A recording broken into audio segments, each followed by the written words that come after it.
학자는 매일 죽음을 마주하는 직업입니다.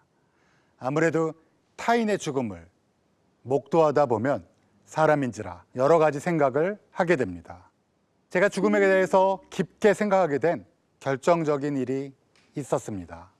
2011년 3월이었어요. 2년 동안 미국에 방문 교수를 다녀온 적이 있었습니다.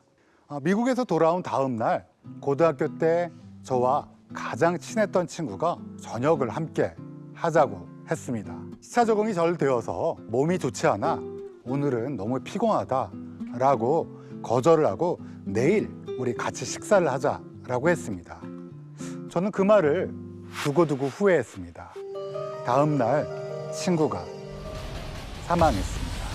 죽음은 늘 우리 가까이에 있다는 말이 가슴에 와닿는 순간이었습니다. 예전에 온라인에서 3번 보면 죽는 그림이란 게시물이 떠돈 적이 있습니다. 음산해 보이는 땅 위에 덩그라니 놓여진 의자 1개, 여자로 추정되는 사람의 목, 보기만 해도 으스스합니다. 3번 보면 죽는 그림이라고 알려져 있지만 사실 이 그림에는 제목이 없습니다. 이 그림을 그린 인물은 즈지스와프 백신스키라는 폴란드 화가입니다. 이 화가는 어둡고 기괴한 그림들을 많이 그렸는데요. 그가 10살 남짓됐을 무렵 제2차 세계대전이 발생합니다. 그는 눈앞에서 이웃이던 많은 유대인들이 살해당하는 비극을 지켜봐야만 했습니다. 어느 날 갑자기 여러분 앞에 죽음이 다가왔다면 어떤 기분일까요?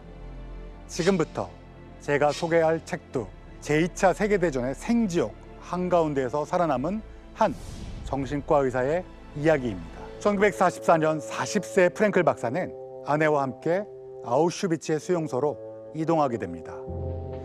1,500명의 사람들이 기차를 타고 며칠 밤낮을 계속해서 달렸다. 열차 한 칸에 80명이 타고 있었다. 바로 그때 불안에 떨고 있던 사람들 틈에서 울부짖는 소리가 들려왔다. 아우슈비츠야, 저기 팻말이 있어. 그 순간 모든 사람들의 심장이 멈췄다. 유럽 전역에서 강제로 구속된 1,500명의 유태인을 싣고 달리는 기차에는 프랭클 박사와 같은 지식인, 부유한 기업인, 그리고 명망 높은 정치인도 있었습니다. 그들은 군수공장에 가서 강제 노역하기를 간절히 바랬지만 누군가의 열차가 아우슈비츠가 적힌 팻말이 있는 곳으로 간다는 외침으로 인해 그 안의 모든 사람은 공포를 느끼게 됩니다. 그들은 이미 아우슈비츠의 가스실을 알고 있었던 것입니다. 하지만 그 절망의 순간 속에서도 프랭클 박사는 나만은 죽음을 피할 수 있지 않을까 하는 환상에 젖어듭니다. 마치 사형 선고를 받은 죄수가 처형 직전에 집행을 유예 받을지도 모른다는 망상을 갖게 되는 것과 비슷한 증상인데요. 이를 정신의학에서 집행유예 망상, Delusion of Reprieve라고 부릅니다. 그렇지만 도착하자마자 그 환상은 와장창 무너집니다. 그들은 군복을 잘 차려입은 장교의 손짓 하나로 오른쪽과 왼쪽으로 줄을 서게 되죠. 그것이 삶과 죽음의 갈림길이 될 거라고는 꿈에도 생각지 못했습니다. 함께 온 사람들의 90%는 대부분 왼쪽에 섰는데요.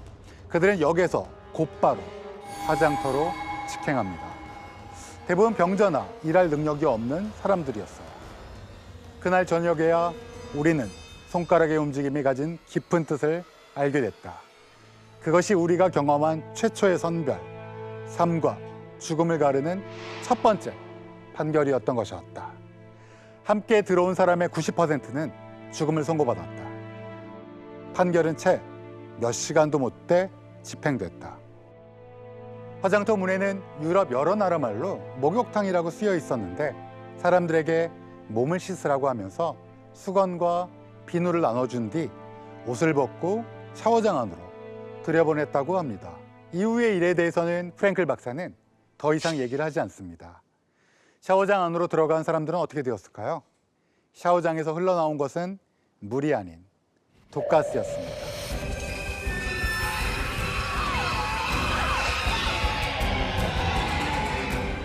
20분에서 30분 정도 지나게 되면 모두가 질식하게 되고 사망하게 되겠죠. 샤워장 안은 피와 오물로 가득 찬 시체가 그 안에 질비했고 시체를 끌어내 화장하거나 땅에 묻었습니다. 많을 때는 하루 약 9천 명 정도의 유대인이 이 독가스실로 끌려갔다고 합니다. 이 때문에 수용소 굴뚝에는 유대인을 태우는 검은 연기가 날마다 피어올랐습니다. 오른쪽에선 10%의 사람들은 목숨은 건졌지만 가축처럼 온몸에 털이 깎이고 길이 약 2m, 폭 약 2m 40cm 정도 되는 침상에서 9명이 함께 잤습니다.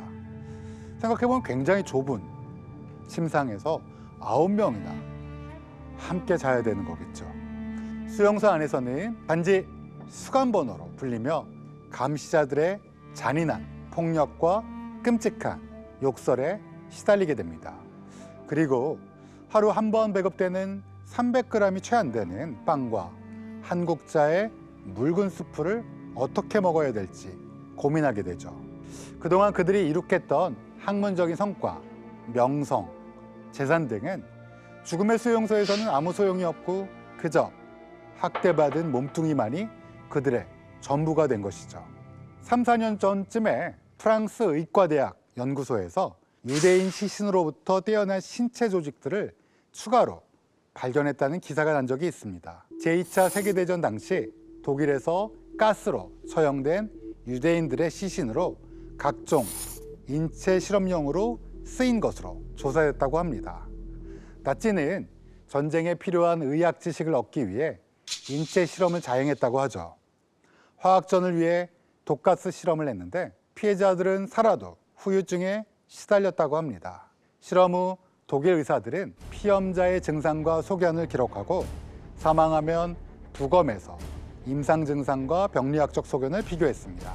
또 치료약 테스트를 위해 사람들의 다리뼈를 부러뜨리고 나서 상처를 포도상구균, 나무 조각, 유리 파편 등으로 감염시키거나 푸른 눈동자를 만든다며 파란색 물감을 눈에 주사를 놓기도 했습니다. 제가 봤던 정말 잔인했던 실험 중 하나는 모성애 실험이라고 알려진 것인데요. 엄마와 아기를 바닥이 가열되는 소위 프라이팬 룸에 가두고 천천히 온도를 올려 엄마들의 반응을 보았습니다. 처음에는 아기를 껴안고 고통을 이겨냈지만 인간이 참을 수 없는 온도에 이르자 아기를 바닥에 깔고 올라갔다고 합니다. 정말 인간으로서 도저히 상상도 하지 못할 끔찍한 실험입니다. 프랭클 박사는 이 책에서 수용소 생활에 대한 수감자의 심리 반응이 크게 3단계로 나누어진다고 말했습니다. 첫 번째 단계는 수용소에 들어온 직후이며 두 번째 단계는 틀에 박힌 수용소 일과에 적응했을 무렵, 세 번째 단계는 석방돼 자유를 얻은 후라 설명합니다.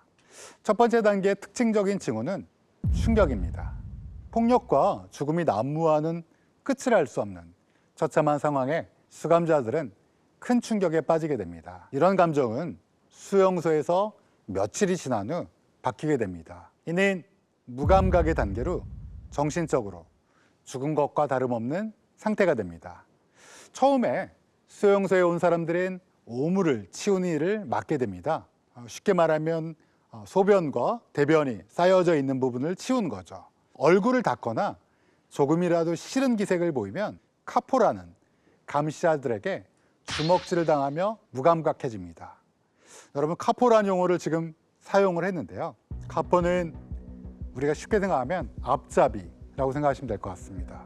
심지어 프랭클 박사 자신도 불과 2시간 전에 이야기를 나누었던 사람이 시체가 되어 밖으로 옮겨질 때 그 시신과 눈이 마주쳤는데 아무렇지도 않게 수프를 먹기도 하고 친구가 신발이 작아서 맨발로 눈 위를 걸어야 되는, 그래서 작업장까지 걸어가야 되는 그런 처지인데, 근데 그것을 보면서도 호주머니에 넣어둔 작은 빵 조각을 개걸스럽게 먹느라 정신이 팔리기도 합니다.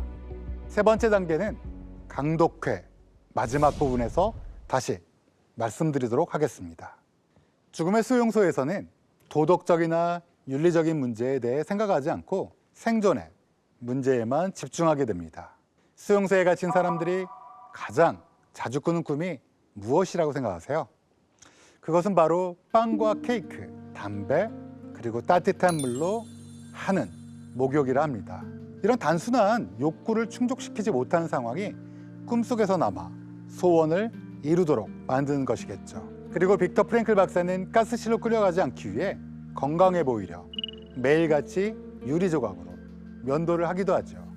그래도 가혹한 현실로부터 빠져나와 내적으로 풍요롭고 자유가 넘치는 세계로 가기 위해 밤마다 예술이나 종교 활동 등의 활발한 정신 활동을 통해 고통을 잊기도 합니다. 강제 수용소에서 예술이라니 하는 분들도 계실 겁니다. 빅터 프랭클 박사의 책에 따르면 카바레 비슷한 것이 만들어질 때가 종종 있었다고 합니다. 잠깐 막산을 깨끗이 치우고 무대를 만들죠. 노래를 부르고 시를 낭송하고 촌극을 하는데 그중에는 수용소 현실을 풍자한 것도 있었다고 합니다.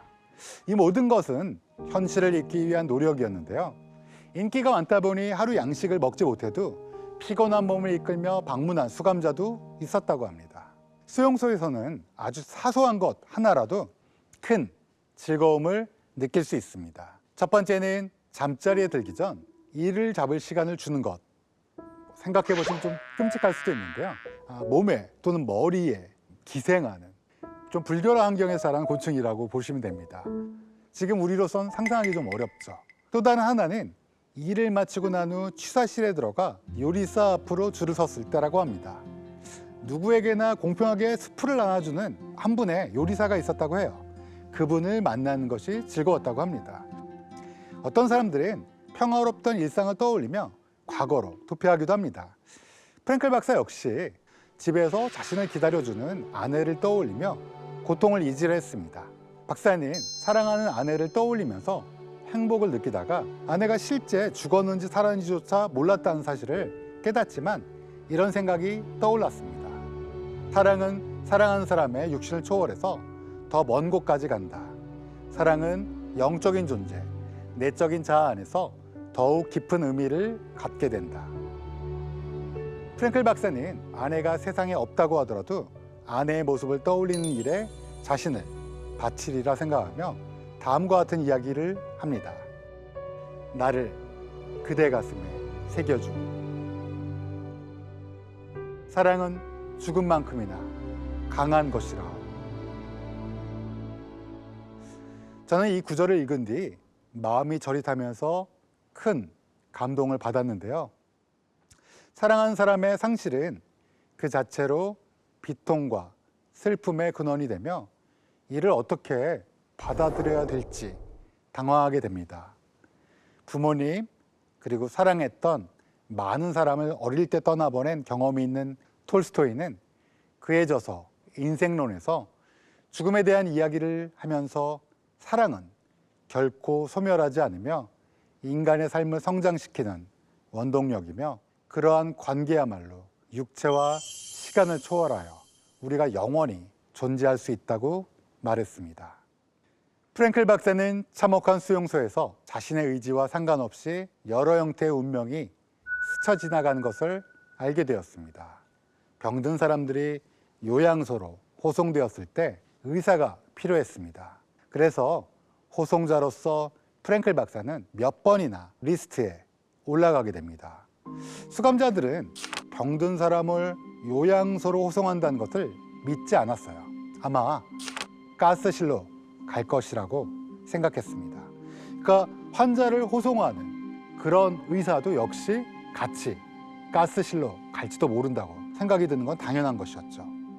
환자 호송 계획이 세워지던 날 평소 프랭클 박사에게 호감이 있던 주치의가 다가와서 호송자의 리스트에서 빼주겠다고 말했습니다. 그렇지만 박사는 이를 거절하고 친구들, 환자들 곁에 남기로 결심합니다. 그는 수용소에서 남기로 한 친구 오토에게 눈물을 흘리며 자신의 유언을 한마디 한마디 외우게 합니다. 잘 듣게 오토, 만약 내가 집에 있는 아내에게 다시 돌아가지 못한다면, 그리고 자네가 아내를 다시 만나게 된다면 그녀에게 이렇게 전해주게. 내가 매일같이 매시간 그녀와 대화를 나눴다는 것을 잘 기억하게. 두 번째로 그 누구보다도 그녀를 사랑했다는 것. 세 번째로 내가 그녀와 함께했던 그 짧은 결혼 생활이 이 세상의 모든 것, 심지어는 여기서 겪었던 그 모든 일보다 나에게 소중한 의미를 갖는다는 것을 전해주게. 프랭클 박사는 수용소에서의 참담했던 생활에서도 아내와 함께했던 생활이 그의 인생에서 소중한 의미였다는 것을 친구인 오토에게 전하였습니다. 다행히 프랭클 박사는 가스실이 아닌 요양소로 가게 됩니다. 여러분이 이 세상을 떠날 수밖에 없다는 운명이 놓여지게 된다면 어떤 순간을 기억하고 싶으신지요? 그리고 전하고 싶으신지요? 저는 몇 년 전 어머님의 칠순 축하 잔치를 한 적이 있습니다. 그때 제 아내가 현수막을 제작했습니다. 그 앞에서 사진기를 향해서 저희 가족 모두 활짝 웃으면서 포즈를 취하고 함께 웃었던 순간, 이 순간이 지금 현재 제 머릿속에 가장 아름답고 소중한 순간으로 기억됩니다. 인생의 가장 찬란한 순간, 누군가에게 소중한 꽃과 같은 존재였던 여러분의 화양연화는 언제였던가요? 없다면 지금부터 여러분의 가장 아름다운 순간을 만드시기를 바랍니다.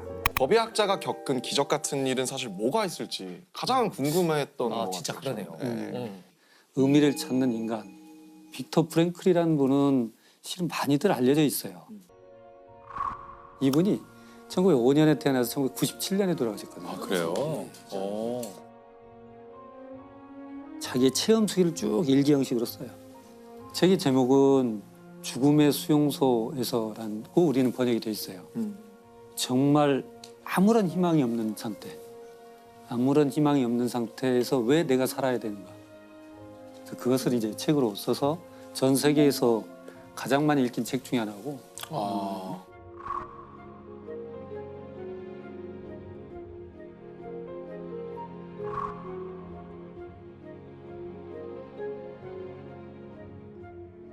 실은 직접 체험을 했기 때문에 전달력이 있었던 거고 전 세계 사람들이 그 사람을 존경하게 됐던 것 같아요. 그럴 수 있겠네요. 정신과 의사시구나. 이게 이 사람은 의미치료라는 걸 만들어내거든요.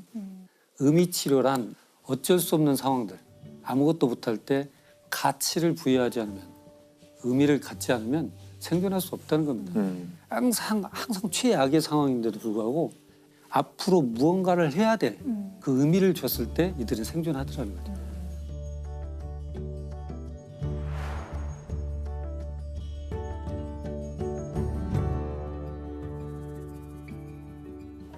이분은 1942년도에 강제수용소로 추방을 당하는데 3년 동안 4군데를 옮겨요. 아이고.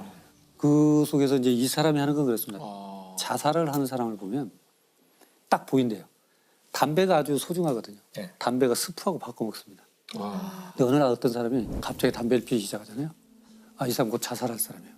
스프를 안 먹는 거죠. 네, 스프도 안 먹고 있는 담배 펴버리고 채찍으로 때려도 일어나지도 않고 눈도 초점을 맞추지 않고 자기가 싼 똥 위에 그냥 누워 있더라고요. 그러면 죽기라는 거죠. 다 포기한 거죠. 어떤 사람은 꿈에 음성을 들리는데 너 나한테 물어본 거 한 가지 얘기해 줄게. 꿈에 그랬다는 거예요. 네. 저는 그러면 전쟁이 언제 끝나면 된가 했더니 아니 그때가 3월 30일, 네네. 45년. 그러니까 3월 30일 기다려요, 이 사람은. 그때까지는 29일까지. 갑자기 29일부터 이 사람 열이 올라가기 시작합니다. 발진 디프스가 각화되죠. 결국 30일 날 결국 사망해요. 이 사람이 왜 그럴까 보니까 그냥 아무 근거 없는 낙관적 희망.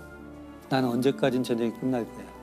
라는 그런 생각들이 그때가 되면 면역력이 급격히 떨어뜨리는 거예요. 희망이 없어지면서.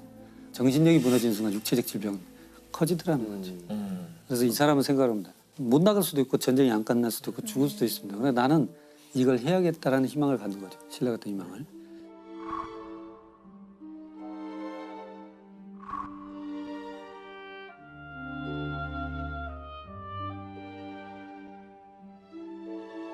깨알같이 씁니다.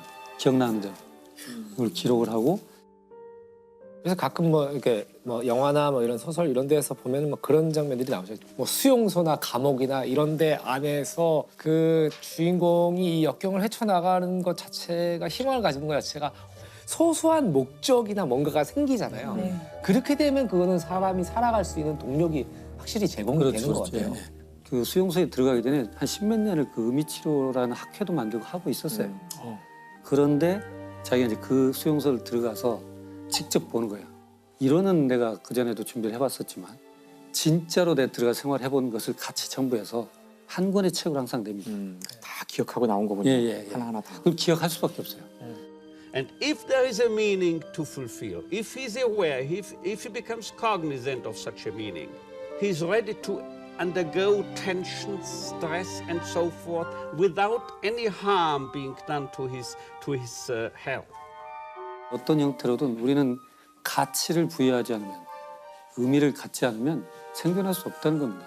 근데 의미 치료라고 하시니까 사실은 뭐랄까 그런 말들이 많아요. 저희 아마 나이대 동나이대 친구들일 것 같은데 삶에 꼭 의미가 뭐 있어야 되나? 뭐 너무 과다한 의미를 스스로 부과하는 게 뭐 무슨 의미가 있을까? 뭐 막 이런 식으로 말장난도 많이 하고 되게 그런 어떤 것들이 굉장히 만연한데 교수님 말씀을 들어보면 의미 치료라는 건 예를 들면 이런 걸로 뭔가 베스트셀러를 남기겠어 이런 의미 치료는 아닌 거죠. 네. 이분이 얘기하는 건 뭐냐면 어떤 큰 일을 해내고 누구한테 주목받는 일이 아니고 지극히 나만의 의미, 너가 갖는 너 삶의 의미를 찾아라 이런 뜻이거든요. 이건 큰 건 아니에요. 지극히 나만의 의미.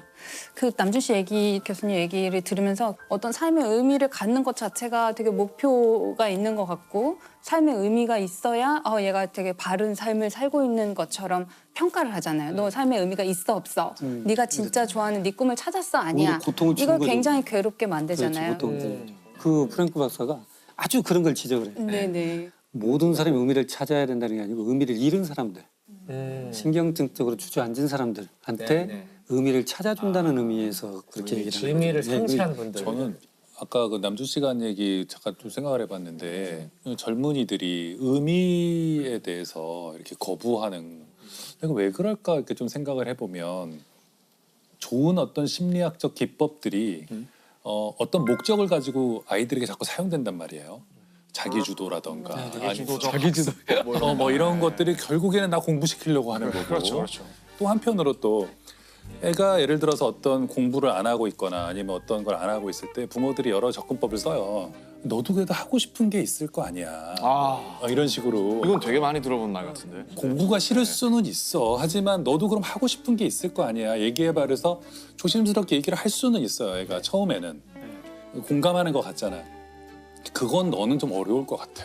일단 공부를 먼저 하는 게 어때? 공부 다 하면 할 수 있어. 그것보다 더 나쁜 게 그걸로 어떻게 먹고 살려 그래. 그렇죠. 나 잘 되려고 그런 거니? 그래, 너 좋자고 하는 거라. 나를 어떻게 안다고 모르잖아요. 젊은이들이든 아니면 학생들이든 선생님 말씀하신 것처럼 삶의 의미를 찾고 싶어 한다고 생각해요. 다만 그걸 말하고 싶지 않은 거죠. 말했을 때 부정당한 경험이 많고 그거를 말했을 때 이것도 나한테 의도가 공부시키려고. 있는 거 아닌가. 데이비 크리스천이라고 빅 히스토리 책을 쓴 사람도 있고 그 유발 하라리도 사실 사피엔스도 스티븐 핑커도 넣을 수 있을 것 같고 그 통섭이란 책을 쓴 에드워드 윌슨도 넣을 수 있을 것 같고 여러 사람들이 있어요. 근데 그 가운데 제가 가장 상을 아마 첫 회에 주자면 이게 첫 회니까 네. 이러니까. 제러드 다이아몬드에게 책을 주는 게 가장 맞지 않을까.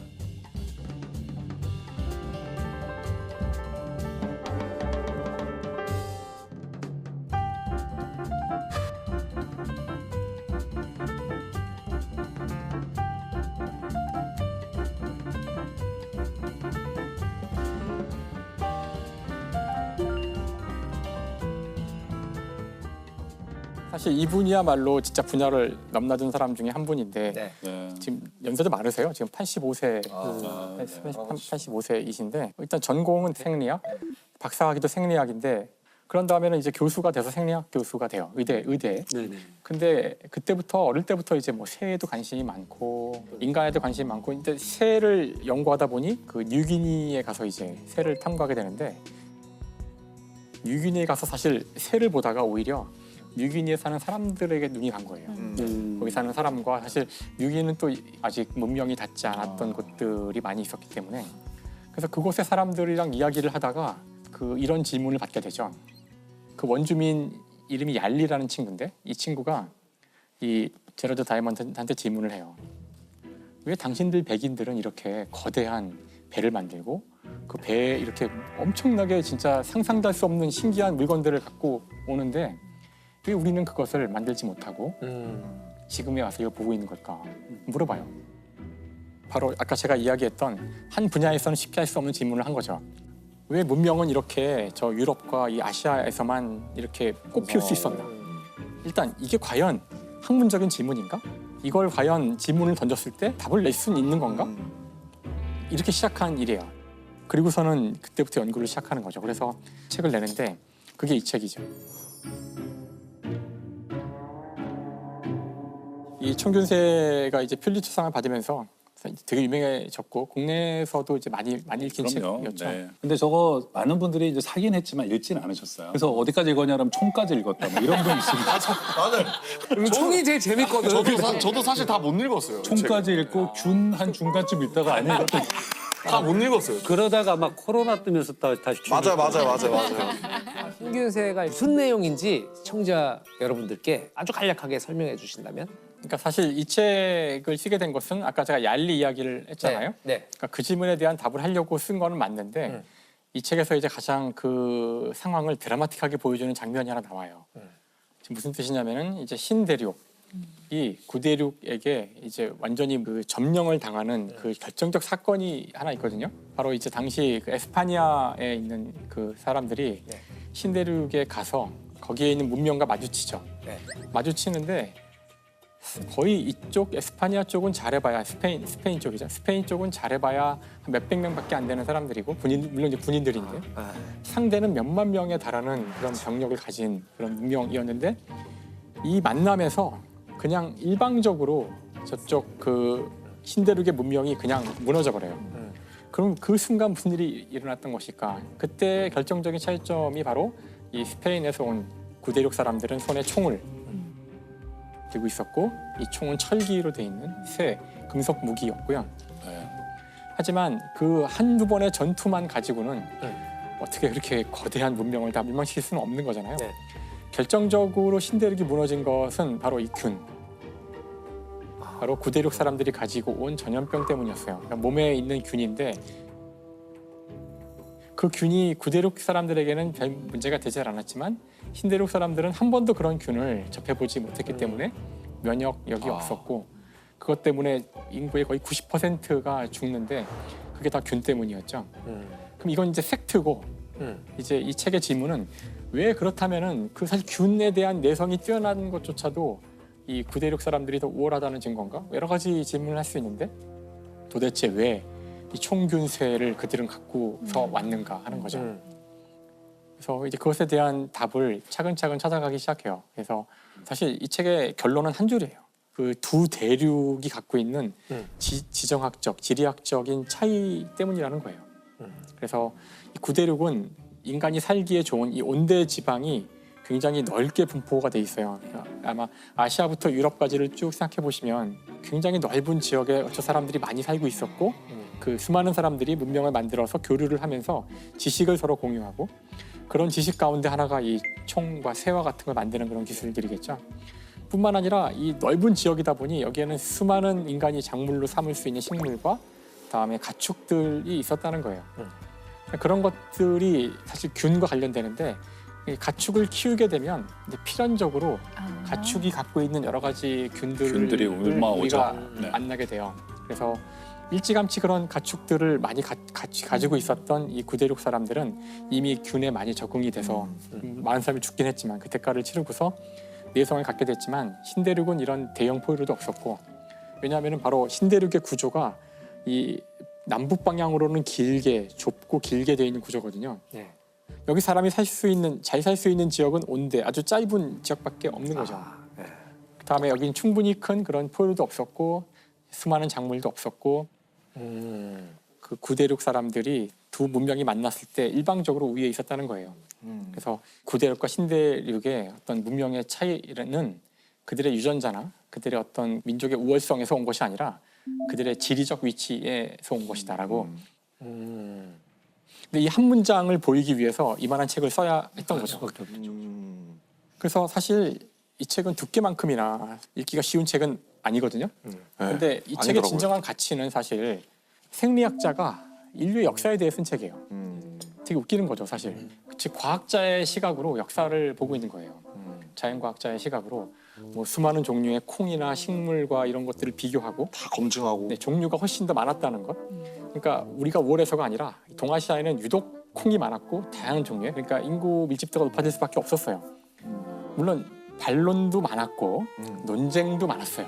그러니까 이것이 이제 그 환경 결정주의라 그래서 인간의 많은 부분들을 오로지 환경으로만 치환해서 보는. 그럴 수 있겠어요. 근데 결론만 그거는 보고. 사실 모든 종류의 논증은 무엇 결정주의나 극단주의로 몰아갈 수 있어요. 그렇죠. 저는 오히려 아까도 그 슈레딩거의 책을 이야기했지만 슈레딩거의 책을 놓고서 수많은 비판을 할 수 있어요. 단백질 아니잖아. 여기 중간중간 나오는 수많은 틀린 얘기들도 있어요. 아직 클리어하게 모르니까.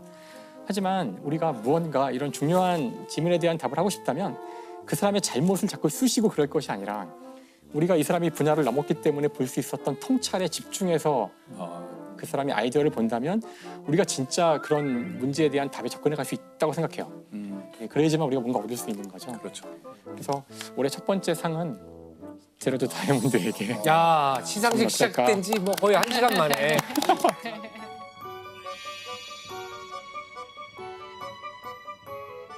김사옥 교수님이 지금 뭐 총균세 얘기를 하고 계시지만 사실 여기 계신 선생님들도 당연히 지식인으로서 당연히 완독을 하셨을 거 아니에요. 전 다 읽지는 못했어요. 균까지만. 인간적이시다. 네. 저는 균은 못 갔던 것 같아요. 저는. 선생님은 어떻게 보셨나요, 이 책? 저는 뭐 사실 저 책이 얘기하고 있는 굉장히 무서운 진실은 우연이라는 거거든요. 그렇죠. 이 인류사의 커다란 흐름이 뭐 인종이 잘나서도 아니고 뭐 종교가 좋아서도 아니고 어떤 지리적인 우연으로 어떤 문명이 세계를 지배하게 되었다는 것인데 이걸 보고 있으면은 그게 또 이제 놀랍고 사실 우리가 이 나라에 태어나고 어떤 성으로 태어나고 또 어떤 계급으로 태어나고 이 모든 것들이 우연이라는 걸 알면 저는 좀 자기 인생에 대해 다른 관점을 갖게 되지 않을까. 겸손해질 수도 있고. 예, 그렇죠. 세상에 지금 많은 것들이 되게 파편화되고 있고 어떻게 보면 학문조차 파편화가 된 것 그렇죠. 같다고 느껴지는데 그러면은 좌파의 관점으로 세상을 보는 것이, 세상을 조망하는 것이 우리의 어떤 체감하는 일상에 뭔가 좀 도움이 될까요? 저는 그런 생각은 우리 고등학교 때까지는 약간 잡학으로 살잖아요. 아무리 자기가 문과이과 나눠져도 그렇죠. 지리도 공부하고 국어도 공부해야 되고 뭐 영어도 공부하고 수학도 공부하고 그리고 이과생이라 할지라도 어떤 문과적인 것들을 약간씩 배우는데 대학이라던가 아니면 조금 더 가서 한번 대학원에 가서는 약간 전문화 되더라도 저는 평생을 살아갈 때는 약간 고등학생처럼 살 필요가 있다. 그러니까 내가 지금 뭐 과학을 가르치는 교사든 아니면 의사든 간에 지리에 관해서 재밌는 책이 나오면 약간 보고 그다음에 문학책도 좀 보고 그다음에 이거 보는 게 왜 필요하냐면 인생을 한 번밖에 안 살잖아요. 그렇다면은 자기가 배운 전문적인 지식으로 인생에 닥쳐오는 수많은 일들을 처리하기 어려워요. 결혼도 해야 되죠. 그럼 사람의 마음도 알아야 돼요. 예를 들면 연애도 해야죠. 그러면 사람의 마음이라는 정말 알기 어려운 어떤 걸 알아야 되고 또 여러 가지 하여튼 우리 인생에 닥쳐오는 또 슬픈 일들 뭐 이런 것들을 우리가 감당하면서 살아가야 되기 때문에 고등학생처럼 살아야 돼요. 너무 피곤할 것 같아요. 고등학생처럼 산다는 건 되게 와닿는 비유긴 한데 숨이 턱턱 막히는 비유긴 한 것 같아요. 쉽게 말해서 근데 시험을 보지 않는 고등학생. 수능이 없는 고등학생. 수능이 그치? 없는 흥미만 느끼면 그것처럼 재밌는 게 그쵸. 저는 공부를 계속하면서 좀 아쉬운 점이라면 사실 그런 걸 많이 놓치는 것 같아요. 자기 전공을 하고 있고 너무 뭐 대학원 막 계속 다니고 완전 전문 분야에서 일을 하니까 아주 좁은 분야로만 계속 파고들게 되는 거예요. 그럼 정말 옆으로 1cm만 나가도 전혀 모르는 세계가 돼 있고 저 사실 고등학교 공통과학 문제집을 사서 풀고 있는데 네. 굉장히 많이 틀려요. 사실은 되게 많이 틀리는데 이제 분야가 아닌. 저희 애가 이제 제가 푼 거를 채점하면서 엄마 틀렸네 이러면서 되게 좋아해요. 완전 좋죠. 그게 우리 힘을 엄마 주는 거죠, 천문학자인데 내 과학 문제 틀리고 난 맞는다. 이런. 근데 그게 제가 분명히 고등학교 때는 그걸 많이 배웠을 거 아니에요. 네. 열심히 공부했을 거고 그러고 나서는 천문학에서 거기서 더 범위 좁혀서 행성 천문학, 그다음에 거기서 또 범위 좁혀서 달 뭐 이런 식으로 계속 오니까 이제 점점 기본 교양이 되었던 그런 지식들과 좀 멀어진다는 생각이 들어서 우리가 박사를 받으면 박자가 PhD라고 써요. 닥터 오브 필로소피거든요. 그게? 네, 닥터 오브 필로소피. 그러니까 예전에 정말 이 그리스 아테네 학당 시절의 그 철학자들처럼 이라는 뜻인데 PhD가 그런 뜻이었구나. 네, 그런데 오늘날 PhD를 받은 사람들이 그때 그분들처럼 철학 안에 수학과 과학과 의학과 모든 게 있었던 그 시절의 그 잡학 박사인가를 생각하면 아니거든요. 완전히 다르거든요. 정말 바늘과 같은 어떤 되게 좁은 분야, 거기만 딱 공부를 하고 있어서 되게 아쉬울 때가 많아요. 그래서 어쩌면 이런 프로그램은 그런 자기가 잘 알고 있다고 어떤 분야의 전문가라고 생각하는 사람들한테도 너무 재미있는 이렇게 거예요. 다양하고 많은 생명은 도대체 어떻게 해서 만들어졌나? 어떻게 생겨났나? 근본적인 문제, 우리는 어디서 왔는가? 그렇죠. 우린 무엇인가? 네. 이거 하나가 장대한 사실 스토리죠. 아 예. 그러니까 다윈 같은 경우는 흔히 말하는 금수저 집안에 어머니가 아마 이름만 들으면 아실 웨지우드 전혀 모르겠어요. 도자기. 골프채 이름 같은. 도자기 도자기. 웨지우드 접시.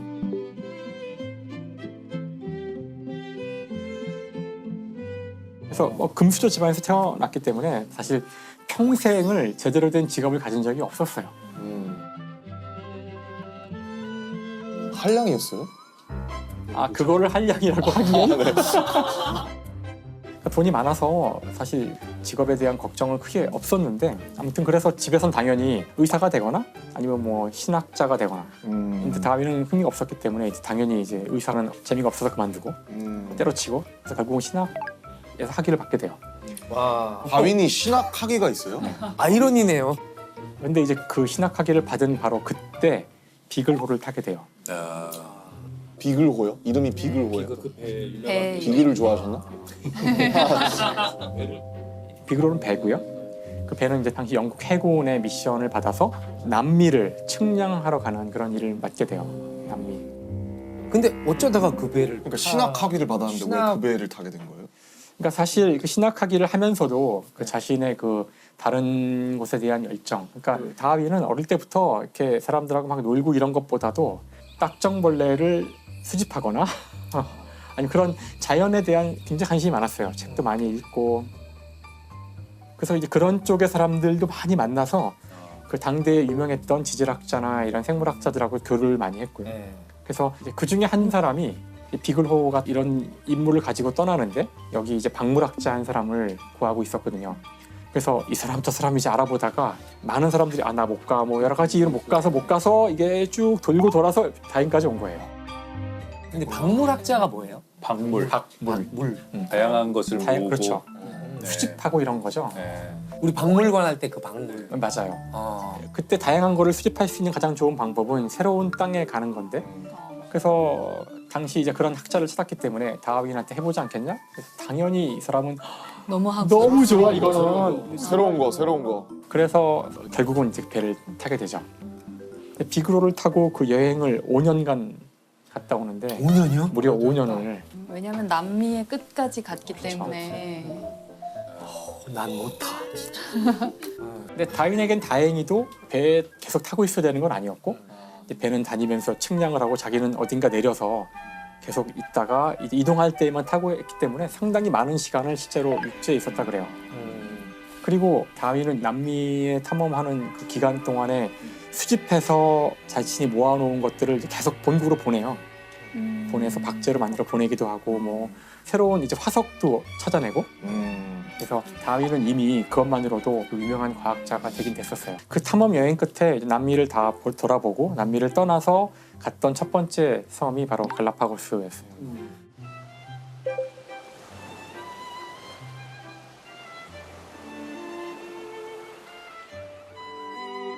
근데 갈라파고스에서도 이제 많은 관찰을 하게 되는데, 이 지역이 특별한 것이 대륙과 동떨어진 섬이잖아요.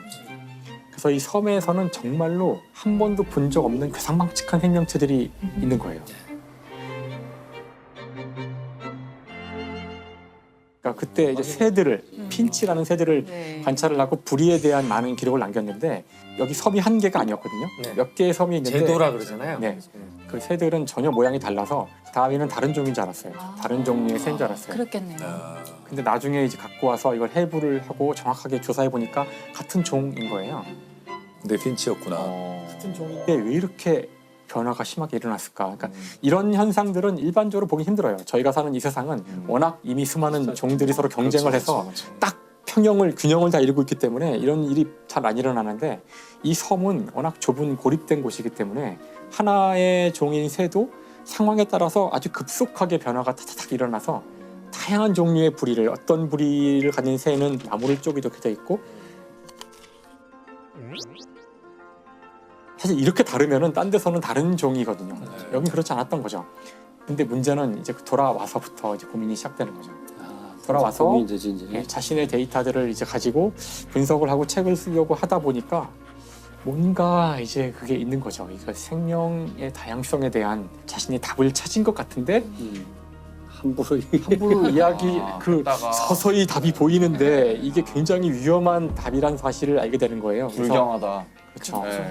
그래서 1836년에 돌아왔지만 종의 기원이라는 책이 출간되는 것은 1859년. 20년이 넘게 걸렸네요. 무려 한 25년 가까운 시간을 더 이제 보내야 되는데 물론 그 사이에 많은 일들이 있었지만 기본적으로는 과연 이것이 옳은 이론일까? 그리고 이걸 냈을 때에 자기한테 돌아올 엄청난 엄청나네. 공격과 비난 이건 단순한 어떤 과학자로서의 공격이 아니라 성경에 나오는 그 말씀을 다 위반하고 모든 사람이 믿고 있던 인간의 존엄성, 인간은 고귀한 존재고 선택받은 존재라는 것을 다 깨뜨릴 수 있는 거기 때문에 본인이 먼저 완벽한 증거들을 얻어야 한다고 믿고 질문을 하고서 그걸 다 답을 찾는 데까지 시간이 걸리는 거예요. 보강을 하는 데까지. 코페르니쿠스랑 비슷한 것 맞아요. 같네요. 코페르니쿠스가 이제 지구가 이 세상의 중심이다라는 걸 모든 사람이 그렇게 생각하고 있을 때 열심히 관측하고 꼼꼼하게 기록해서 봤더니 그러면 안 되는데 자꾸 태양이 중심에 있고 지구가 움직이는 결과가 자꾸 나오는 거죠. 그래서 이거를 낼 때 약간 고민을 많이 하셔서 나중에 거의 이제 인생의 말년까지 와서 병상에 누워서 그때서야 책을 집필하셨다고. 그래서 천체 회전에 관한 그 논문의 이름이 앞에가 레볼루션이잖아요. 천체 회전이란 말이 레볼루션인데 얼마나 놀라서 이것이 혁명이란 단어가 본인이 붙인 거예요? 아니 레볼루션은 원래 회전이라는 회전이라는 뜻을 갖고 있어요. 아, 레볼루션이 원래 회전이에요? 회전. 아, 근데 그게 너무 혁명적이라서 혁명으로 바뀐 거구나. 회전이라는 것이 혁명인 것이었던 거죠. 그래서 추가로 그런 뜻을 갖게 돼요. 이럴 때 보면 이 프로하길 잘한 것 그러니까 같아요. 레볼루션이 원래 회전이었던 거 알았어. 코페르니쿠스가 하면 바로 이제 그래서 사실 그 코페르니쿠스의 지동설은 이제 그 성경에 나오는 한 구절 때문에 문제가 되었던 것이고 지금 다윈이 하려는 얘기는 성경 정면으로 전체를 그냥 반박하는. 그 창세기 전체일 뿐만 아니라 그 인간에 대한 수많은 이야기들을 전체를 부정하는 거죠. 근데 일단 욕을 무턱으로 먹었을 것 같은데요. 욕을 먹은 정도가 아니라 왜냐면 진짜 뭐랄까 변을 안 당한 게 이상할 정도로. 심지어 본인도 고민을 많이 하는데 이 다윈의 와이프가 독실한 또 신자였거든요. 그래서 그 다른 사람들한테는 함부로 말을 이제 안 해요. 위험해서. 그래서 자기 아내한테 이야기해주자 아내가 굉장히 분노를. 그다음에 또 한편으로는 남편을 이제 보호하고 싶기도 했겠죠. 생각도 하지 말라. 다윈도 고민을 많이 하는데 그 다윈이 남긴 기록을 보면 다윈이 그 신에 대한 어떤 믿음이 서서히 사라져가는 과정이 보이긴 보여요. 그러니까 자기도 고민을 많이 하거든요. 성경에서의 모순도 수없이 찾아내고 이건 말이 안 되지 않느냐. 이 세상에는 아담과 이브밖에 없었는데 이 둘은 아들을 둘 낳는데 딸도 없는데 어떻게 그 다음에 이야기가 이어지지? 이런 식으로 이제 성경 자체에서도 수많은 문제점들을 찾아내면서 좀 이상하다라고 이야기도 하고 다음에 본인이 연구를 진행해 가면서 이렇게 진화에 대한 증거가 많은데 성경이 맞을 수가 있겠느냐. 그래서 어느 시점엔 자기도 나는 더 이상 성경에 나오는 창조론을 믿을 수 없다 이런 글도 써요. 확신에 찬. 네. 그럼 진화론이라는 거는 심플하게 무엇을 말하는 책인 걸까요, 결국? 사실 진화론이라는 것은 우리 주위에 보는 생물들이 변화한다는 걸 의미해요. 첫 번째로. 생물들이 변화한다. 그러니까 그 전까지 사람들은 우리 주변에 있는 많은 이 생물들은 언제부터인지 모르지만 뭐 신이 창조했든 그냥 계속 이런 모습으로 있었을 거야라고 믿고 있었죠. 하지만 이제 진화론은 그것이 아니라 생명은 끝없이 변화해가고 사실은 지금 존재하는 수많은 생명체들은 더 근본적인 생명체로부터 온 것이고 더 근본적인 것은 더 근본적인 것으로 더 계속 수렴해 올라갈 수가 있는데 이걸 끝까지 가져가면은 사실은 단 하나의 하나에서 생명으로부터 시작하여 진화를 거듭하여 지금 이렇게 우리가 보는 다양한 생명체가 만들어졌고 이 과정에서 누군가 디자인을 하거나 누군가 명령을 할 필요가 없이 자연적으로 이것이 일어났다는 거예요. 그래서 아무튼 이거를 이제 설명을 해서 사람들이 납득을 해야 되기 때문에 이걸 집대성하여 쓴 책이 이제 종의 기원이라는 책인데 이 책이 아주 고도의 전략을 쓰게 돼요. 이 책을 아마 많은 분들이 이 책은 과학의 고전이라니까 한번 읽어볼까? 그렇게 읽어보시려고 했던 분들은 이제 읽다가 엄청난 그 자기 환멸과 분노를 느낄 수 있는 책인데 시작 부분이 그래요. 시작 부분이. 그러니까 책의 시작 부분은 비둘기에 대한 이야기로 시작하는데 우리나라 사람들은 알지도 못할 비둘기에 대한 수많은 이름들이 나오기 때문에 그 영어로도 나오는데 찾아보면 다 비둘기라고 돼 있거든요. 다양한 비둘기들의 수많은 이름들이. 비둘기가 나오는데 도대체 나는 종의 기원이라는 그 위대한 이론을 알고 싶은데 왜 비둘기 이야기만 이렇게 오래 하는 걸까? 이게 이제 당시 그 다윈이 살던 시대, 그 시대에는 비둘기뿐만 아니라 강아지도 그렇고요, 고양이도 그렇고 그걸 잘 키워가지고 아주 독특한 형태로 만드는 게 되게 유행이었어요. 그러니까 이 다윈은 처음에 어떻게 시작한 거냐면은 이걸 봐라. 인간이 개입하여 특별한 결과를 얻고 싶을 때 비둘기를 가지고 이미 우리는 수많은 교배를 통해서 원하는 형질을 얻어왔다. 이미 그걸로 증명이 되고 있다 우리 주변. 하고 있지 않냐? 네. 우리는 진화를 벌써 시킨 해왔다. 거죠. 우리가 이걸 골라온 거죠. 우리도 혈통 좋은 개끼리 계속 했듯이. 네. 사실 그러니까 이미 사람들한테 익숙한 이 비둘기라든가 이 강아지라든가 이런 교배시키는 것을 먼저 설명을 한 거예요. 그러기 위해서 굉장히 지루하지만 지금 우리가 보기엔 근데 이게 당대에는 지루하지 않았대요. 그럴 수 있겠네. 비둘기 얘네 집에서도 비둘기 키우고 저기 집에서도 비둘기 키우니까 심지어 출판사에서는 이 원고를 받은 다음에 이게 입담하는 원고인데 이 책을 다 출판하기보다 요 일장 앞쪽만. 요 비둘기 요 일장만 따로 내면 이거 대박이다. 대박 칠 거다. 이거 우리 분리합시다. 근데 이건 이제 다윈의 그 의도를 몰랐던 거고 다윈은 이거는 사실 이걸 말하려고 쓴 건데 접근법이 굉장히 스무스하네요. 그래서 사실 이 책에서 저는 가장 좋아하는 부분이 중간에 이 비둘기 얘기가 끝난 다음에 진짜 본인이 하고 싶은 이야기로 가는 전환부가 있는데요. 거기에 아주 제가 보기엔 위대한 접속사가 나와요. 위대한 접속사. 하물며.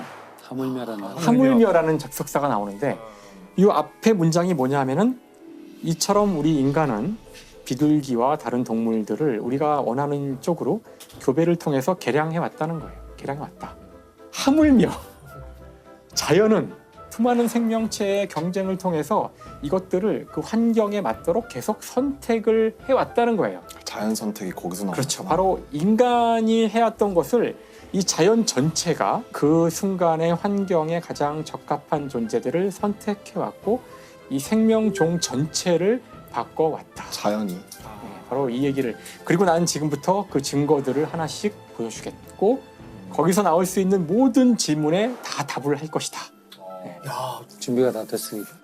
그러니까 25년이 걸렸구나. 야, 그런 책이라고는 생각 못했어요. 왜냐면 이거는 단순히 어떤 새로운 발견이 아니라 인간을 능멸하는 걸 수도 있거든요. 인간의 어떤 자존심을 건드린 거라서 문제가 된 거죠. 거북했을 수 있죠. 거북했을 수 있어요. 그러니까 사실 지구상의 모든 생명체는 어느 한순간에 정확히 모르지만 한 38억 년 전쯤에 지구에서 시작되어서 그 이후에 똑같은 시간 동안 진화해 온 거예요. 우리와 박테리아, 바이러스 할 것 없이 다 그냥 다 똑같은 그런 존재라는 걸 이야기를 해주고 있어요. 그러니까 진짜 무서운 거죠. 많은 사람들이 정말 이 이론에 충격을 받고 대단히 싫어했지만 근데 이 책이 너무나 완벽하게 쓰여졌기 때문에 영국의 과학자들 가운데 진화론을 인정하지 않는 사람은 거의 없었다는 평가예요. 대략적으로는. 결국 하지만 일반인들을 대거 진화론을 지지하는 쪽으로 몰고 가는 사건이 이제 시작돼요. 이게 뭘까요?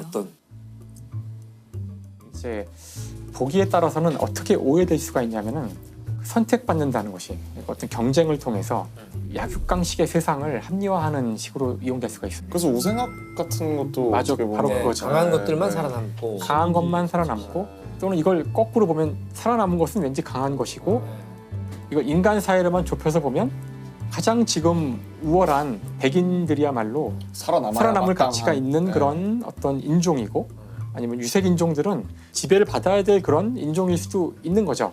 바로 이것은 당시에 한참 아시아와 아프리카를 식민지화해가던 빵만 유럽에게 아주 필요했던 열강. 어떤 사상이었을 수도 있던 거예요. 그렇게 쓸 수도 있었겠어요.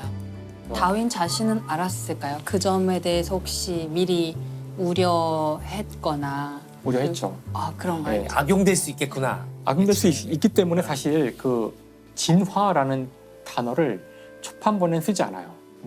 에볼루션. 영어로 에볼루션인데 에볼루션이라는 단어는 쓰지 않고요. 그 에볼루션이 들어가야 되는 장소에다가 정확하게는 그 디센트 오브 모디피케이션이라 그러는데 수정을 통한 나아짐이랄까? 뭐 이 정도의 느낌의 단어를 사용하는데 진화를 아주 완곡하게 풀었네요. 예, 완곡하게 네. 이것이 왜냐하면은 그 에볼루션이라는 말에는 무언가 더 좋아지는 듯한 느낌? 네. 뭔가 방향이 네. 있는 듯한 그러니까 그런 뉘앙스를 주고 싶지 않았던 거예요. 근데 워낙 사람들이 에볼루션이라는 단어를 좋아하다 보니 다음에 이게 또 한 단어로 착착 붙잖아요. 네. 그래서 결국은 이제 이 단어로 귀착됐는데 후회하죠. 이걸 나중에 후회하고 뒤에는 쓰긴 쓰는데 계속 안타까워해요. 아, 여기에는 어떤 나아진다는 진보한다는 개념은 없다. 그러면은 여기서 결국 이제 이런 질문이 나올 수밖에 없는데 그러면은 되게 다른 답이 나올 수 있다고 생각하는데 그럼 인간과 다른 여타 동물들을 어떤 구분짓는 어떤 기준이 있다고 생각하신다면 그게 어떤 거라고 생각하시는지. 항상 이런 문제를 접하면 과학자는 똑같을 거예요. 인간이란 무엇인가? 인간의 정의부터 정의. 생각을 해야지만 이 질문이 시작되거든요. 네. 그래서 그러니까 인간에 대한 그 정의가 여러 가지가 사실 있잖아요. 있을 수 있겠죠. 여기 네. 작가님도 많이 아실 것 같은데 저 같은 과학자한테 물어보면 인간은 DNA에 있는 정보로 규정되는 그런 종이죠. 그러니까 종이란 건 별게 아니라 서로 번식이 되면 종이에요. 서로 이제 교미 적당한 단어가 그렇죠. 뭐 짝짓기. 예, 그렇죠. 짝짓기. 그러니까 사실 종에 대한 정의는 그런 식으로 짝짓기로 정의가 되어 있는 거고 우리 인간이란 호모사피엔스라는 종은 우리가 가진 DNA 정보를 가지고 이야기할 수 있고요. 그러면 다른 종과는 DNA가 조금 다른데 그 다른 동물과 또 다른 동물은 또 DNA가 약간 다르죠? 김영하 선생님은 네. 이 얘기에 대해서 어떻게 생각하세요? 어렵다고 생각합니다. 지금 많이 골똘히 생각에 잠겨 계시더라고요. 인간이란 오랫동안 말씀 안 무엇인가? 하셨는데 근데 이제 저는 이야기를 쓰는 사람이니까 인간과 다른 종을 구분하는 가장 큰 것은 인간은 이야기를 한다는 거죠.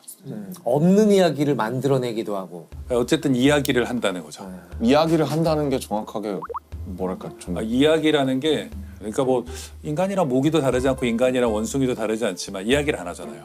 이야기라는 거는 생존에 필요한 정보들을 굉장히 효과적으로 전달하는 매체거든요. 그러니까 우리가 생존에 필요한 여러 가지 정보가 있지만 이거를 그냥 직설법으로 전달하면 잔소리가 돼서 듣기 싫어해요.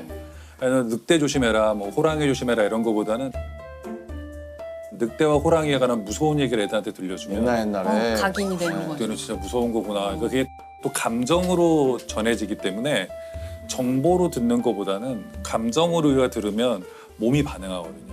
이런 식으로 해서 이런 정보들을 효과적으로 전승하고 전파시키고 심지어 막 퍼져나가기까지 하잖아요. 네. 이런 것들을 잘하는 어떤 인류가 득세했을 가능성이 있다는 거예요. 그러니까 바로 지금 정확히 좀 전에 말씀하신 그 지점이 제가 처음에 이야기를 시작할 때 그냥 과학이 인간에 대해서 어떤 이야기를 해준다면 그 이야기를 할 때 가장 중요한 과학 이론은 진화론일 것이다라고 이야기했잖아요. 왜냐하면은 바로 지금처럼 왜 인간은 이야기를 좋아할까? 네. 보통은 이런 질문은 답을 할 수 없는 질문이라고 알려져 있었는데 지금 바로 이제 이야기를 더 좋아하는 사람들은 생존에 유리했을 거야. 바로 이게 진화론이 인간을 설명해가는 방식이거든요. 그 수많은 교차로 중에 가장 중요한 것이 하가루리 북방의 덕동고개였습니다. 덕동고개는 주 보급로에서 가장 높은 곳에 있었다. 이곳에는 장진호 주변에서 가장 높은 산인 덕동산의 산마루를 따라 나 있는 좁은 길이 있었다. 북쪽으로 가려면 반드시 이 고개를 통과해야 했다. 이것은 전략적으로 중요한 곳이었다. 따라서 덕동고개는 전장의 급소였다. 말 그대로 덕동고개는 급소였습니다. 왜냐하면 둘로 갈라졌던 해병연대가 합쳐져서 한 길로 빠져나온 마지막 교차로가 덕동고개였죠. 더욱이 중공군은 미군이 덕동고개로 들어오면 봉쇄해버릴 생각이었습니다. 때문에 장진호 전투에서 가장 핵심은 덕동고개를 빼앗기지 않는 것이었습니다. 중공군은 이 덕동고개를 점령하면 전투는 시작도 전에 끝날 것이라고 생각했을 겁니다. 이때 덕동고개를 방어하던 부대가 F중대였는데요. 당시 F중대 중대장 윌리엄 바버데이라는 인물이 없었더라면 덕동고개에서의 탈출은 쉽지 않았을 겁니다. 윌리엄 바버는 제2차 세계대전 태평양 전쟁 중에서도 가장 참혹한 전장으로 꼽히는 이오지마 전투에 소대장으로 참전했던 나름 경력자였습니다. 이오지마 전투 당시 부상을 당했던 그는 예비역 소집 명령에 의해 한국 전쟁에 뒤늦게 참전하게 됩니다. 우리는 바버데이가 중대장으로 부임한 지 겨우 2주 정도 지났을 무렵 그가 어떤 행동을 했는지 봐야 하는데요. 중대장은 고지를 살피면서 어떻게 하면 자신과 245명의 부하들이 이 고지를 방어할 수 있을지 예측하려고 했었다. 본능적으로 장진호에서 전투가 벌어지면 이곳이 가장 중요한 장소가 되리라는 것을 알고 있었다. 바버데이는 야간에 부하들이 진지를 구축할 장소를 지도에 표시하고 각도와 시야, 장점과 취약성, 사격 가능 구역을 외워두었다. 이날은 중공군의 공격이 시작되기 직전인 1950년 11월 27일 오후인데요. 바버데이는 중대병력이 도착하기 전에 혼자서 먼저 진지를 설치할 지역을 선정하려고 답사를 갑니다. 해가 저물 무렵에야 바버가 있는 고지에 부하들이 도착합니다. 바버는 혼자 오들오들 떨며 기다리고 있었죠. 물론 마냥 기다린 건 아니었습니다. 고개 주변을 돌아다니며 지형을 조사하고 병력 배치 방식을 구상했는데요. 중공군의 공세가 시작되면 철수해서 병력을 집결해서 반격한다는 전략도 세웠습니다. 긴 시간 동안 바버는 병사들이 도착하면 그냥 재울 것인지 아니면 참호를 파고 재울 것인지를 두고 고민했다고 하네요. 전술 교리에 의하면 모든 군대는 주둔지에서 참호를 파고 진지 구축을 한 다음에 야영을 해야 합니다. 참호는 최소한 1m는 파야 한다고 되어 있습니다. 그러나 화강한 바위산에 땅이 꽁꽁 얼어붙은 한겨울에 참호를 판다는 것, 그건 끔찍하기 이루 말할 수 없는 명령이었을 겁니다. 그도 그럴 것이 이 얼어붙은 땅에서는 60cm 정도의 깊이를 파는 것도 쉬운 일이 아니었습니다. 게다가 병사들은 혹한 속의 이동으로 이미 녹초가 된 상태였죠. 당시 중대원들 사이에서는 은근한 신경전도 있었는데요. 2차 세계대전을 겪은 고참병들은 나이가 어린 해병들을 애송이 취급했습니다. 반대로 나이가 어린 해병들은 이미 한국 땅에서 전투 경험이 있었기 때문에 뒤늦게 참전한 예비역 출신들에 대해서 한국 사정에 대해서 아무것도 모르는 늙은 신병 취급을 했습니다. 병사들 눈에는 갓 부임한 중대장 바버도 초짜 중대장이었고 고가운 존재였던 것이죠. 때문에 바버는 앞으로 이 거친 병사들을 통솔하려면 신뢰를 얻어야 했는데 꽁꽁 얼어붙은 땅 위에 녹초가 되어버린 병사들에게 참호를 파라고 명령하면 병사들이 과연 나를 어떻게 여길까? 이것을 두고 고민에 빠집니다. 생각 같아서는 그냥 재우고 싶었죠. 병사들은 좋아할 것이고 우리 중대장은 뭔가를 아는 사람이다. 융통성이 있는 리더라고 생각했을 겁니다. 또 그럴 만도 했던 것이 중공군의 개입을 몰랐던 미군은 당시만 해도 이곳이 아직 후방이라고 생각하고 있었습니다. 전방은 저 앞에 있고 바버 중대는 하룻밤만 이곳에 머물다가 이동할 예정이었죠. 그래서 바버는 병사들을 그냥 재우기로 마음을 먹습니다. 그러다가 갑자기 생각을 바꿉니다. 무슨 일이 일어날지 어떻게 알겠는가? 이것은 정말로 전쟁터에서 있었던 경험이 들려주는 목소리였습니다. 특히 그가 이오지마 전투 참전자였다는 것이 중요한데요. 당시 이오지마에는 워낙 일본군이 파놓은 땅굴들이 많아서 전후방을 가릴 것 없이 밤에 일본군이 땅속에서 튀어나와 긴장을 풀고 있던 미군 병사들을 죽이고 사라지는 일이 비일비재했습니다. 결국 원칙대로 하기로 결심한 바버는 캄캄한 밤에 참호를 파라고 부하들에게 명령을 합니다. 대원들은 고지를 따라 타원형의 방어선을 형성하고 즉시 참호를 파기 시작했다.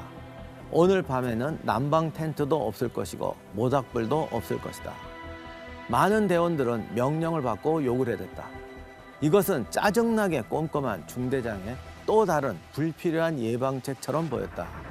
노출된 고지에서 대원들은 얼어 죽을 것만 같았다. 하지만 바버데이는 대원들의 불만을 신경 쓰지 않고 오후 내내 혼자서 지형을 둘러보면서 고생한 것을 보상이라도 받으려는 듯이 진지 구축을 일일이 감독합니다. 사격 구역도 꼼꼼하게 정했고 중화기 거치 지역을 몇 번이나 옮기면서 새로 정하곤 했죠. 말 그대로 야전 교범대로였습니다. 바버데이가 소위 원칙주의자 FM 스타일이었던 거죠. 참호 파기와 진지 배치는 그날 밤 9시, 10시가 돼서야 끝납니다. 고작 몇 시간을 자려고 영하 30도, 체감 온도는 영하 50도에 육박하는 산지에서 땅을 파느라고 병사들의 기력은 다 떨어졌을 겁니다. 대원들이 긴장이 풀려서 잠이 들려고 하는 그때 중공군의 공격이 시작됩니다. 그런데 중공군이 갑자기 어디서 툭 튀어나왔던 게 아닙니다. 중공군은 산 위에 숨어서 F중대 배치 과정을 다 내려다보고 있었습니다. 그러니 당연히 진지의 공략 지점도 파악했겠죠. 원칙주의자 FM 중대장 바버데이가 놓친 건 중공군의 포위 전술이었습니다. 이때 덕동고개를 향한 중공군의 기습은 완벽한 성공이었죠. 특히 중공군은 고지 공격에서 위력적이고 독창적인 전술을 선보입니다. 한국의 고지는 바위산이죠. 정상에서 보면 아래 전망이 훤히 보입니다. 그런데 이게 중요한 착각이에요. 실제 경사면에 적이 붙으면 보이지 않는 사각지대가 엄청나게 많이 생깁니다. 그래서 저 밑에서 보이던 적이 중간엔 사라져버립니다. 이 지점이 바로 중공군의 공격 개시선입니다. 당시 중공군은 소총조차 완전히 구비를 하지는 못했지만 수류탄은 충분했습니다. 중국의 정치가 마오쩌둥도 미국은 핵폭탄을 사용할 수 있고 나는 수류탄을 사용할 수 있다고 말했는데요. 하나의 참호에 수십 발의 수류탄이 하늘을 새카맣게 덮으며 날아오는 장면이 상상이 가시나요? 이는 사실 막을 방법이 없는 전술이었죠. 더욱이 야간에는 보이지도 않습니다. 책에서도 수류탄 공격을 받은 하사의 이야기가 나옵니다. 기관총 사수인 로버트 케네모 하사는 중공군의 수류탄이 자신의 옆에 떨어지자 수류탄을 움켜쥐고 던졌다. 그러나 또 다른 수류탄이 해병 3병이 자리 잡은 포자에 떨어졌다. 그 뒤에 3번째 수류탄이 2번째 수류탄 옆에 떨어졌다. 케네모어는 수류탄 하나를 발로 밟아 눈 속에 박아놓고 동시에 또 다른 수류탄 하나는 폭발력을 흡수하기 위해 무릎을 꿇고 웅크렸다. 2개의 수류탄이 거의 동시에 폭발했고 그는 산산조각이 났다. 이 구절에서는 로버트 케네모 하사가 수류탄 폭발로 산산조각이 났다고 표현했는데 실제로는 2다리가 잘린 채 굴러 떨어져서 살아남았습니다. 그가 목숨을 건진 것은 다행이었지만 더욱 놀라운 것은 그의 희생정신입니다. 연달아 날아오는 수류탄을 처리할 시간이 없다는 것을 알고 하나는 움켜쥐고 던지고 하나는 발로 밟아 눈 속에 박아놓고 마지막 하나는 무릎을 꿇은 채 웅크려서 폭발력을 최소화하려고 했던 것이죠. 덕분에 부하 3명을 구할 수 있었다고 합니다. 그나마 불행 중 다행으로 중공군 수류탄은 위력이 약하고 불발탄도 많았다고 합니다. 한 병사의 품 안에서 터졌는데도 생존한 병사가 있을 정도였는데요. 중공군의 무기와 화력이 열악했다고 볼 수 있죠. 때문에 중공군은 자신들의 전술을 보완할 수 있는 또 하나의 전술을 씁니다. 세계에서 가장 인구가 많은 나라, 중국만이 할 수 있는 대단히 위력적인 전술, 바로 인해 전술입니다. 중공군의 무자비한 인해 전술도 나름 사정은 있었습니다. 어떤 희생을 치르더라도 미군을 완벽하게 몰살시켜야 했고, 궁극적으로는 그것이 희생을 최소화하는 방법이었죠. 책에 따르면 중공군의 수류탄을 자랑하던 마오쩌둥은 미군은 기계에 의존하는 반면 자신의 군대는 사람에 의존한다.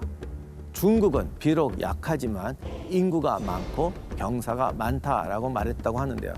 책 데스퍼레이트 그라운드를 읽다 보면 중공군의 엄청난 인원이 미군을 공격하는 장면이 눈앞에 펼쳐지실 겁니다.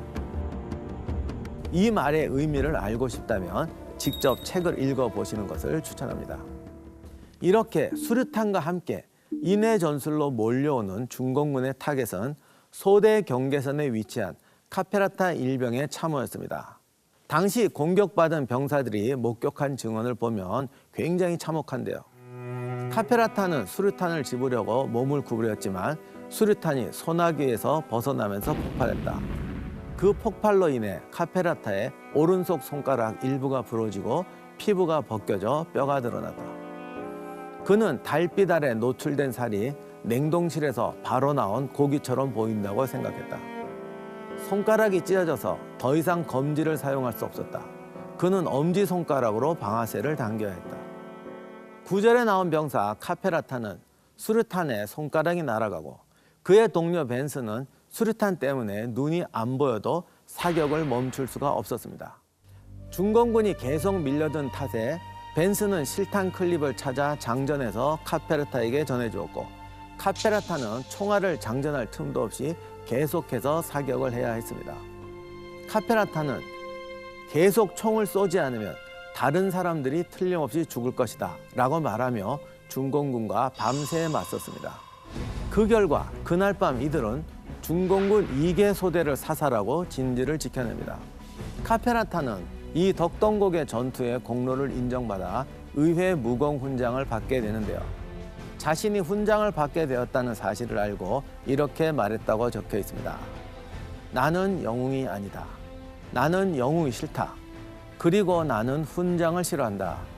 나보다 더 많은 일을 한 대원이 많다. 그들은 인정받지 못했다. 그들이 얻은 건 죽음뿐이었다. 그렇다면 덕동곡의 전투가 나흘간 계속되면서 얼마나 많은 사상자가 발생했을까요? 산비탈에는 중공군의 시체가 성냥개비처럼 내동댕이 쳐 있었다. 또 이상하게 뒤틀린 채로 얼어붙은 수백 구의 시체가 눈 속에 널려 있었다. 이렇게 치열하게 싸운 미군과 중공군의 덕동곡의 전투 결과 주변에 중공군의 시체가 얼마나 많았는지 지형이 변해서 못 알아볼 정도였다고 합니다. 당시 중공군 사상자는 2,000여 명이 넘었으니 말이죠. 미군은 중대원 237명 중 80여 명이 살아남습니다. 물론 이들이 다 전사한 것은 아니고 부상자가 대부분이었습니다.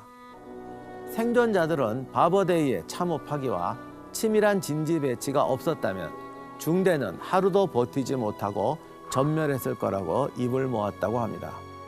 감동은 여기서 끝나지 않습니다. 바버데이가 속한 F중대는 마지막까지 후퇴하는 해병대를 엄호하다가 연대장이 파견한 특공대에 의해 구출됩니다. 이로써 중공군은 북진한 미군을 섬멸했어야 하는데 그 전략 목표를 달성하는 데 실패하게 됩니다. 미군은 후퇴했지만 잘 싸웠다고 볼 수 있습니다. 원칙을 지킨 한 명의 지휘관이 자신의 중대만이 아니라 연대 병력을 구해냈기 때문이죠. 크게 보면 한국 전쟁의 운명을 바꾼 순간이었습니다. 만약 이때 미군이 덕동고개를 탈출하지 못했더라면 한반도의 운명은 어떻게 바뀌었을지는 아무도 모릅니다. 2주가 넘는 격전 끝에 중공군의 포위를 뚫은 미군은 흥남으로 빠져나올 수 있었는데요. 수많은 전사자가 있었지만 그들의 숭고한 희생 덕분에 흥남 철수에 기적적으로 성공하게 됩니다. 장병들이 배에 승선해 철수한 후 미군 지휘관들은 중대한 결정을 내렸다. 그들은 가능한 한 많은 북한 민간인들을 구조하는 데 관심을 돌리기로 했다. 거의 10만 명의 피난민들이 배 안으로 밀려들었고 1만 4천 명 이상이 상선 화물선인 메르디스 빅토리호에 탑승하여 남한에서 새로운 삶을 위해 항해했다. 마지막 미군이 크리스마스 이브에 흥남을 떠났다. 천만영화 국제시장에서 수많은 사람들이 악착같이 사다리를 타면서 미 군함에 오르는 장면이 바로 이 흥남철수 작전입니다. 1박 2일간 항해를 마친 이 배는 1950년 12월 25일 크리스마스에 거제도에 도착합니다. 때문에 이 작전은 크리스마스의 기적이라고도 불립니다. 철수에 성공한 미 해병들에게 장진호 전투는 어떤 전투로 기억되었을까요? 역사상 격렬하고 잔혹했던 전투인 것은 물론이고 세계 3대 동계 전투 중 하나로 꼽힐 만큼 추위가 맹렬했던 기억이 강렬하게 남았을 겁니다. 1차 세계대전이 벌어지던 1914년 유럽의 전선, 참호의 크리스마스 이야기죠. 전쟁이 시작된 거는 여름이었지만 그 크리스마스 때까지 다 전쟁을 종결시킬 수 있다고 각국이 주장하면서 엄청난 군대를 퍼붓고 그다음에 서로 엄청난 그 포격도 하면서 초반에 많은 사망자가 나와요. 그래서 크리스마스 때까지 불과 몇 개월인데 100만 명의 사망자가 나오거든요. 100만 명의.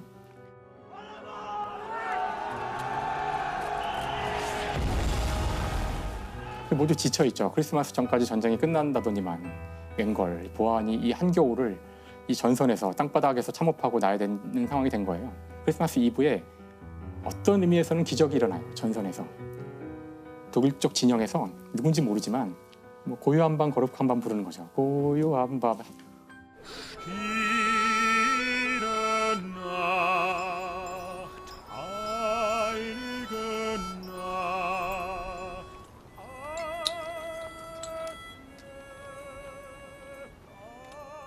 그걸 듣던 영국 군인들이 자기들도 마음이 이제 찡해져가지고 그 노래가 끝나자 이제 이어서 노엘 노엘 하고 노엘 같이 또 노래를 부르는 거예요.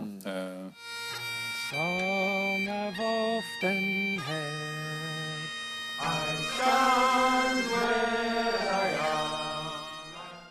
결국은 다 같이 함께 성가를 막 부르고 한 거예요. 그리고서는 병사들이 참호에서 일어나서 서로에게 다가가서 악수를 하고 이야기를 하고 Merry Christmas. Frohe Weihnachten. Very Noel.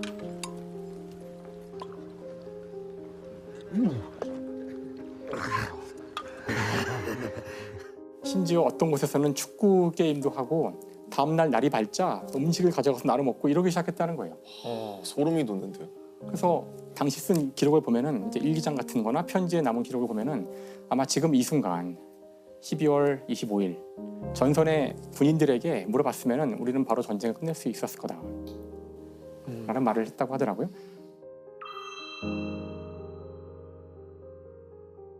하지만 안타까운 일은 전선에선 이런 일이 벌어지고 있었지만 사령부에서는 이 사실을 듣고서 기절을 합니다. 기절을.